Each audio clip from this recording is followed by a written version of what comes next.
Hyderabad మాసప్ tank వద్ద BRSV నాయకులు ఆందోళనకు దిగారు. ప్రభుత్వానికి వ్యతిరేకంగా నినాదాలు చేస్తూ ధర్నా చేపట్టారు. ప్రైవేట్ ఇంజనీరింగ్ కాలేజీల తీరును నిరసిస్తూ బీఆర్ఎస్వి అధ్యక్షులు గెల్లు శ్రీనివాస్ యాదవ్ ఆధ్వర్యంలో పోరుబాటు పట్టారు.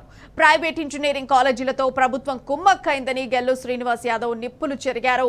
ఇంజనీరింగ్ కాలేజీల యాజమాన్యాల నుంచి ప్రభుత్వం లంచం తీసుకుందని మండిపడ్డారు. ఇంజనీరింగ్ ఫీజులు పెంచకుండా బి కేటగిరీ సీట్లను కౌన్సిలింగ్ ద్వారానే భర్తీ చేయాలని డిమాండ్ చేశారు. అలాగే డొనేషన్లు తీసుకునే కాలేజీల యాజమాన్యాలపై చర్యలు తీసుకోవాలన్నారు.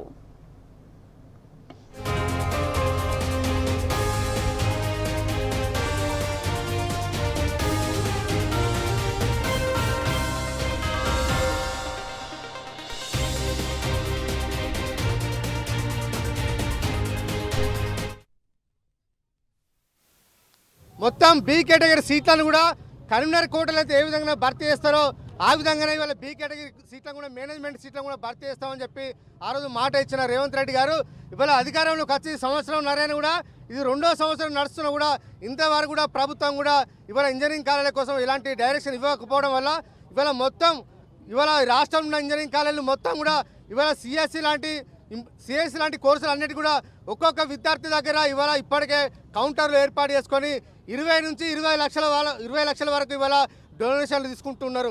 మామూలు వాళ్ళు ఇవాళ మెరిట్ ఉన్న విద్యార్థులు కూడా ఇవాళ ఈ కాలేజీలో చేరాలంటే ఇవాళ ఆర్థికంగా డబ్బులు కట్టలేని పరిస్థితులు ఉంటారు కాబట్టి చేరాలంటేనే ఇవాళ భయపడుతూ ఉన్నారు. ఈ ప్రభుత్వం ఇంజనీరింగ్ కాలేజీలతో యాజమాన్యాలతో కుమ్మక్కై ఇవాళ కరీంనగర్ కౌన్సిలింగ్ అయితే ఏ విధంగా నిర్వహిస్తారో బి కేటగిరీ సీట్లను కూడా ఆ విధంగా నిర్వహిస్తామని చెప్పి మాట ఇచ్చిన ప్రభుత్వం ఇవాళ యాజమాన్యాలు పెట్టిన ఇవాళ బ్రైబ్కు లొంగి ఇవాళ ఈ రాష్ట్రంలోని సామాన్య ప్రజానికం మీద ఇవాళ ఆర్థికపరమైన భారం వేసే పరిస్థితి కనిపిస్తూ ఉన్నది. ఒక దిక్కు ఎంసెట్ రిజల్ట్ ఇచ్చినప్పుడు కూడా ఇప్పటి వరకు కూడా ఇవాళ ఫీజు ఫిక్సేషన్ చేయకపోవడం వల్ల రాష్ట్రంలోని పేరెంట్స్ అంతా ఇవాళ ఆందోళన చెందుతూ ఉన్నారు. మా పిల్లలను రేపు కనుక ఫీజు కనుక పెంచేది ఉంటే కొన్ని కాలేజీలో చదివేయాలని ఆలోచన ఉన్నా కూడా చదివేలేని పరిస్థితి ఉంటుందని చెప్పి ఇలా భయపడుతున్నారు. కాబట్టి ప్రభుత్వం ఇవాళ ఫీజులు మాత్రం పెంచొద్దు, ఫీజులు ఏదైతే ఇప్పటివైతే గత సంవత్సరం ఏదైతే ఫీజు ఉన్నదో అవే ఫీజుతో ఇవాళ ఈసారి కౌన్సిలింగ్ నిర్వహించాలని చెప్పి ఇవాళ ప్రభుత్వాన్ని ఇవాళ మేము డిమాండ్ ఇస్తున్నాం. ప్రభుత్వం దిగి రాకపోతే ఖచ్చితంగా ప్రభుత్వం మెడలు వంచినా సరే కానీ ₹1 పెంచినా కూడా ఈ ప్రభుత్వాన్ని వదిలే ప్రశ్న లేదు. పేదవాళ్లకు విద్యార్థులందరూ కూడా ఇవాళ బీఆర్ఎస్ విద్యార్థి విభాగం అన్నదానికి ఉంటుంది. ఈరోజు ఈ రాష్ట్రంలో ఉన్నటువంటి ఇంజనీరింగ్ కాలేజీలో ఉన్నటువంటి బి కేటగిరీ సీట్లు తక్షణమే ఆన్లైన్ ద్వారా ఫిలప్ చేయాలి, కన్వీనర్ కోట ద్వారా ఫిలప్ చేయాలని చెప్పి డిమాండ్ చేస్తాం.